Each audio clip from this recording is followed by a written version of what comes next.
If you're a new painter or a painter that doesn't want to spend a ton of time painting and wants to get their army tabletop ready to play some games, the concept of contrast paints is pretty cool. I know at least when I saw them after coming back to the hobby, I was like, this is a really neat idea and I want to give them a try.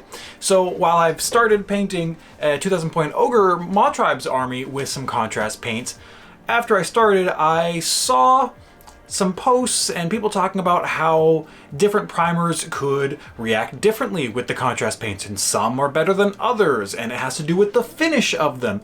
And I thought, well, that's maybe above my head because primer's primer, right? Well, why don't we test it? So I grabbed 3 different Games Workshop primers and 3 comparable primers from Army Painter. Now, granted, this isn't going to be an all-encompassing review of every different primer type there is. I didn't spend that much money on this. Maybe in the future I'll try that though to see.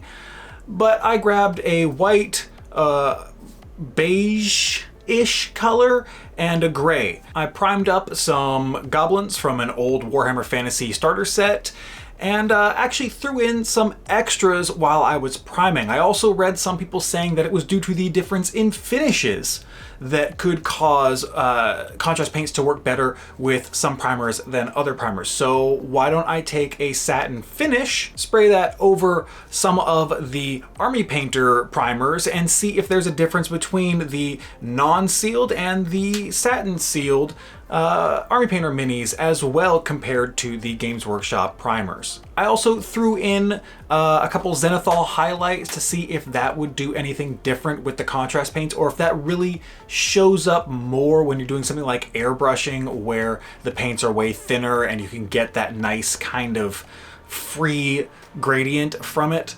Now, I want to be upfront going into this.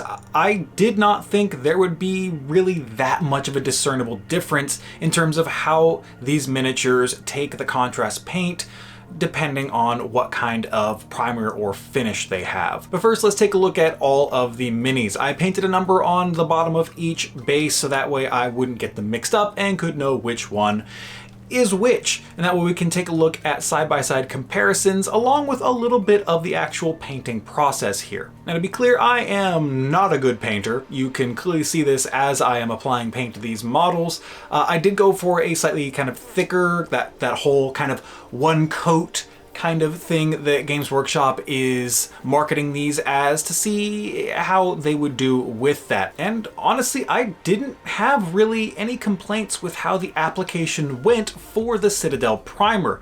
It felt nice, it didn't run away from my brush when I applied it to the miniature, and the end results looked relatively nice. But let's not talk about the end results just yet. Let's do that all at the end here. Let's talk about the Army Painter primers. I did have some issues with the Army Painter primers, and that was very interesting to me. On both the straight Army Painter and the satin finished Army Painter, which, see, I'm painting on the finish here, so it's mostly that finish, I experienced some issues with the paint kind of sliding away from where I was applying it, and I had to spend more time making sure it went everywhere I wanted it to. And that was really surprising. And it seemed to happen on essentially every single of the Army Painter and satin sealed miniatures that I painted on. Now, some were better than others or worse than others. And I'm wondering if maybe some of it has to do with how much water dilution there is. I'm not sure. This is something that's actually made me think that maybe I need to try more of this, but just as a proof of concept, this does seem to merit the idea that there is a difference in the way the paint does get applied. And painting on the Citadel primer from Games Workshop was the most enjoyable out of these, which was to me very surprising. It was not what I expected or anticipated, which is a bummer because, well, Citadel primer is more expensive than all the other primers. So you got me there, Games Workshop. Now, if there is someone that is far more experienced with painting that can explain why I encountered this issue with the non-Citadel primed models, that could be user error rather than an issue with those primers and contrast paint interacting. I would love to know that. I don't claim to be an expert. This is me doing an experiment for myself, my own knowledge and understanding, and sharing it with all of you through this process. The first thing that comes to mind when I'm looking at these finished models is that the Army Painter primers seem to be stronger or brighter.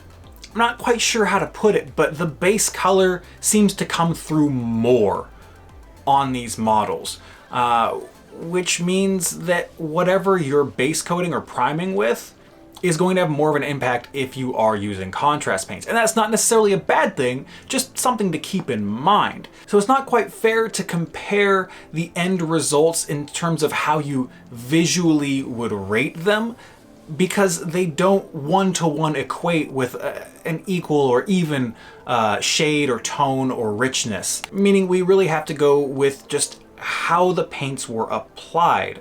And again, I feel like the Citadel primer actually flowed better. Like, the paint went where I wanted it to more, and it has a nicer kind of look to it, like it's less stark almost.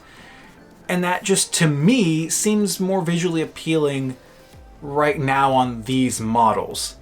I'm not ready to say that, like, I'm never going to use Army Painter primer for contrast paints. It's just not going to be the first thought. Like, if I want a model where the edges of something really come out way brighter than the other spots, then I may go with the Army Painter, because that seemed to be something that I was noticing, is that like the sharp edges ended up having more of that primer coat come through more noticeably. So if I really wanted like a white highlight on something, then maybe Army Painter White might be something to go with. Whereas I want it maybe a little more subtle, then I go with the Games Workshop one. So it's kind of just knowledge that I get to go forward with, and knowing that if I'm doing Army Painter, it's not necessarily going to be as easy to work with when I'm painting with the contrast paints. Like, it's gonna pool a little bit differently. It's gonna run away from the brush where you're putting it.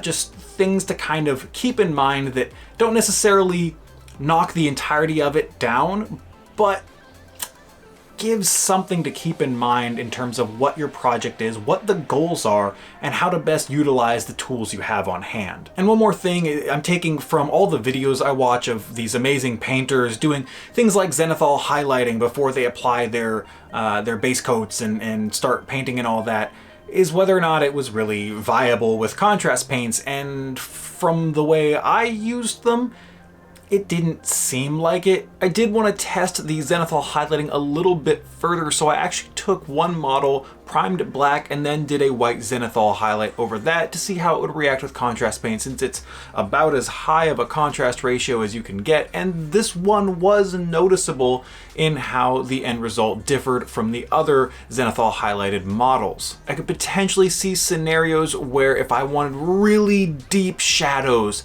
I could potentially start with a black primer and then do maybe an aggressive zenithal highlight so that a lot of the model is white, but those recesses and under areas are a nice deep dark black, and that would lend to those really deep rich shadows on the model if I wanted those. Now, like I said earlier, I did kind of go for that one thick coat style that Games Workshop likes to market, and maybe trying to go with a thinner coat might yield more noticeable differences. So that may be something I'll try in the future if I do a follow-up video for this.